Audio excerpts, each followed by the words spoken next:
Los derechos sexuales y derechos reproductivos de las personas con discapacidad quizás son los más humanos de todos los derechos y representan el pilar fundamental para el ejercicio de la ciudadanía, ya que implica la posibilidad de que mujeres y hombres tomen decisiones autónomas sobre su propio cuerpo y vida en los campos de la sexualidad y la reproducción.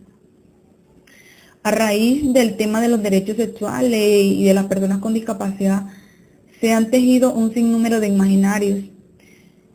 Entre estos imaginarios vamos a ver 5, los más comunes de ellos. Imaginarios más comunes con relación a la sexualidad en la discapacidad. El primero de ellos es, las personas discapacitadas carecen de deseos sexuales o más aún, que son asexuadas. Pues, según este imaginario, se considera que en algunos casos que una persona en condición de discapacidad es un ser asexuado, una persona diferente que en definitiva estos temas pierde interés por completo, de tal manera que se considera una persona ajena a todo este tipo de información. Este es quizás uno de los imaginarios más comunes que muchos creen, pero sin lugar a duda no es más que un simple imaginario. Se han hecho varios estudios donde ha quedado comprobado que las personas con alguna discapacidad sí tienen deseos sexuales, ya que esta parte no la tienen afectada, por lo cual sus deseos son igual o mayor a una persona sin ningún tipo de discapacidad. El segundo imaginario. ¿Una persona con discapacidad intelectual no tiene interés por lo erótico?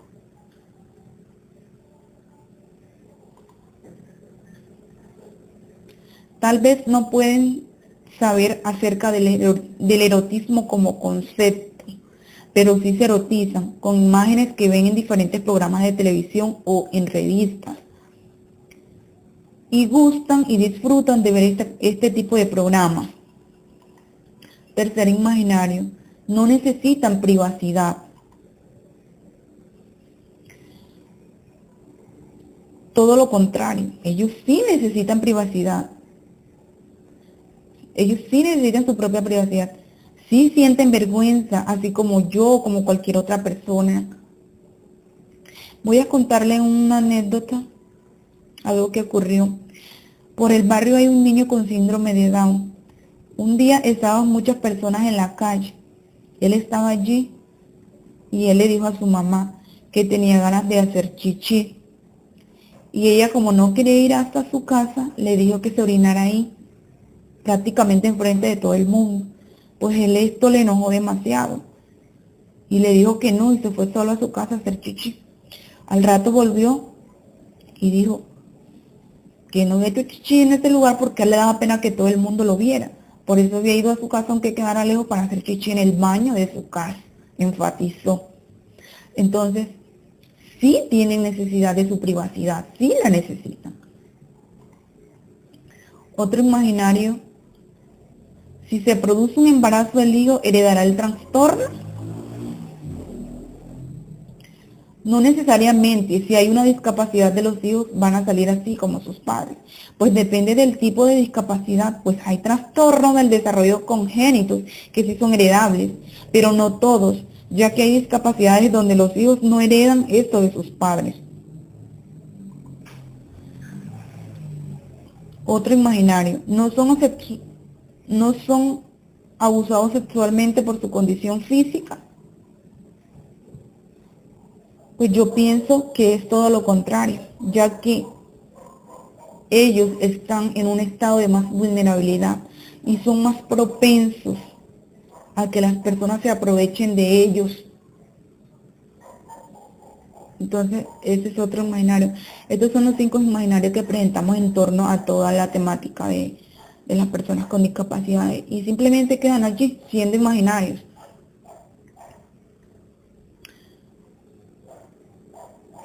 ¿Qué derechos sexuales y reproductivos ejercen actualmente las personas con discapacidad? Pues son muchos los derechos que tienen estas personas, pero vamos a ver específicamente los que ellos ejercen más. Y tenemos derecho a la expresión sexual, derecho a la intimidad personal, a la vida privada y al buen nombre, espacio para tratar el tema de la sexualidad, libertad de elegir compañero, derecho a la propiedad de su cuerpo, derecho a tener una privacidad e intimidad, derecho a formar pareja. Pues estos son los derechos que más ejercen las personas con alguna discapacidad. Aún faltan muchos más para que ellos puedan ejercer, y cada uno lo ejercen, pero estos son los más conocidos y los que ellos ejercen más.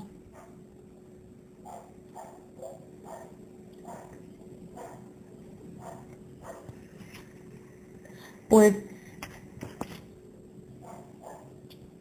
tenemos ahora cuáles derechos les son vulnerados a las personas con discapacidad. Ahora vemos lo contrario. Tenemos, pues, el derecho a la educación es el que más se limita, ¿verdad? Hoy en día vemos cómo la educación para esta persona es algo complicado. Llevan un niño al colegio y en los colegios no los quieren aceptar por su condición física. ¿Por qué? Porque estas personas piensan que ellos son incapaces de realizar muchas actividades. Claro que hay algunas cosas que no se pueden hacer dependiendo del tipo de discapacidad que se tiene, pero de tal manera se desarrollan muchas otras formas para hacer dicha actividad. Pues aquí se está dando una discriminación grandísima para estas personas. Pues la discriminación y la falta de igualdad de oportunidades es uno de estos derechos que son vulnerados. La negación de la educación y la ayuda, pues la ausencia de espacios y tiempos privados íntimos en los que pueden tener determinadas conductas sexuales eróticas o con los iguales. No solamente tienen un entorno pobre en el que son muy controlados, sino que carecen de muchas cosas, de tiempos y de espacios de intimidad. Otro sería carencia de un entorno normalizado, con frecuencia no tienen oportunidades para relacionarse con las demás personas, pues ya que ellos se limitan en su vida en el contexto familiar y en el contexto de un centro especial simplemente. De ahí de ese entorno pues prácticamente no salen ellos. Acciones que se deben emprender para restituir los derechos que les han sido vulnerados a estas personas. Primeramente, conocer y respetar a las personas con discapacidad, respetar sus derechos. Una de las formas de restituir los derechos que se han vulnerado es hacer valer las leyes que se han establecido para defender la necesidad de estas personas que se están afectando de tal manera que no se pueden desarrollar de forma adecuada. Pues esto afecta directamente con su proyecto de vida, con sus pensamientos, con su futuro, con su economía, en su educación, en su autonomía, su desarrollo personal e interpersonal. De esta manera se pueden defender los derechos que se han vulnerado, además de establecer una mejora en los beneficios que se le otorgan a este tipo de personas. Pues tenemos que tener en cuenta sus necesidades, permitirles ejercer cualquier trabajo sin discriminación alguna. Tenemos que promover un entorno que permita la participación, la permanencia en cualquier clase de actividades que ellos puedan desarrollar y lograr que las entidades de salud les brinden la atención necesaria para su tratamiento necesario para mantener y aumentar su capacidad funcional, donde la calidad de vida de esas personas sea digna y sin importar su condición física. Las personas con discapacidad tienen un desarrollo sexual adecuado o no. Sería otro punto importante a tratar. Porque la discapacidad no tiene en sus, pues yo pienso que sí tienen un desarrollo adecuado, ¿verdad? ¿Por qué? Porque la discapacidad no la tienen ellos en su sexualidad, y porque ellos son personas con capacidades, con habilidades, con sentimientos, emociones, al igual que las demás personas. Y tenemos que respetar a estas personas, ya que la sexualidad es parte importante en la vida de cada uno de ellos.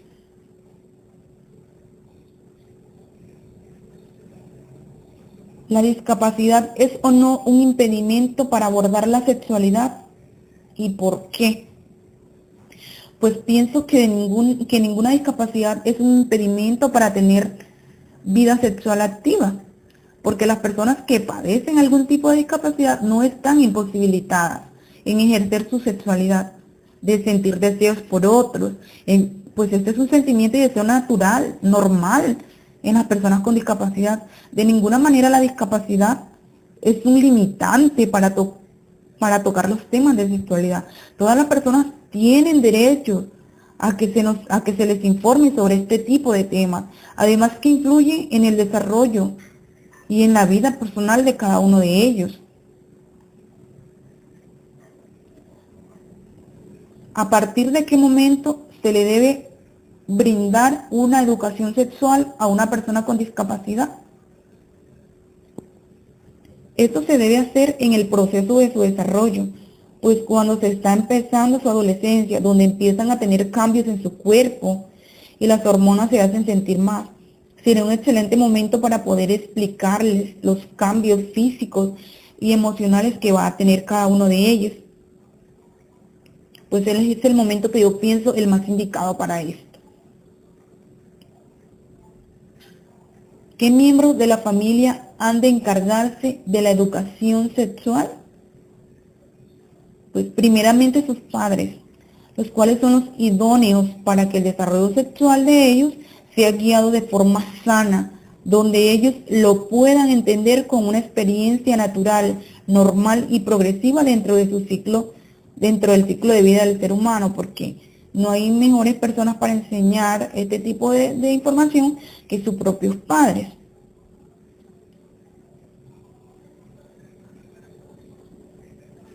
¿Qué tipo de educación sexual se le debe dar y qué recursos pueden utilizarse para brindar una adecuada educación sexual? Pues yo pienso que en primer lugar es necesario tener en cuenta que tienen las mismas redes de relaciones sociales e intimidad corporal y sexual. Por lo tanto, pienso que esta sería mediante el diálogo. La legislación educativa actual en numerosos países apuesta por la integración de todos los discapacitados y defiende la necesidad de educar para la vida a través de los contenidos denominados transversales. Uno de ellos es la educación afectiva y sexual. Como recurso pienso que podemos utilizar imágenes, audio, libros y objetos, entre muchos otros más. Es muy importante conocer todo este tipo de elementos que abarcan todo el tema relacionado con los derechos sexuales y reproductivos de las personas con discapacidad. Pienso que nuestra sociedad debe cambiar en cuanto a su manera de pensar con este tipo de personas. Pienso que la sociedad debe ser una sociedad más inclusiva. Una sociedad inclusiva ¿en qué sentido? En el sentido de reconocer, de respetar, de valorar la diversidad humana. Es importante que nosotros como ser humano, como sociedad, como país en general, respetemos la diversidad humana y empecemos a respetar los derechos que tiene cada una de estas personas. Muchas gracias.